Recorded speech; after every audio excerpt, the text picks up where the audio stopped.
Makiaria hindi ya woko ya kilomita 15 kuma Mlolongo guthii Athi River iria irarongoreirie githomo kia uhuthiri mwega wa barabara, maafitha a borithi a Athi River ni manyitanire na ruhonge rwa NTSA hamwe na ikundi cia andu kiumbe ni moretie matereba guthingata mawatho ma barabara ari njira imwe ya kunina mitino ya barabara.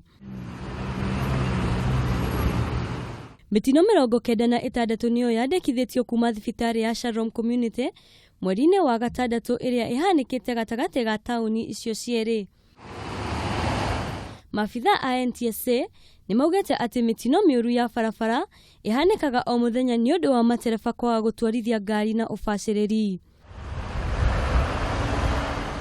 Akinyita mbaru ndereti ino, OCPD wa stesheni ya Athi River Sharma Wario ni augete matereba kwaga kurumirira mawatho ma barabara niguo ucungireirie mitino kuongerereka. Mchana unaona mbali, unaona kilomita kadhaa, magari zimesimama, hayasongi, kuna jam, na wewe driver ya matatu una overtake. Handu-ini ha Kameme TV, ritwa riakwa ni Wanjiku wa Waweru.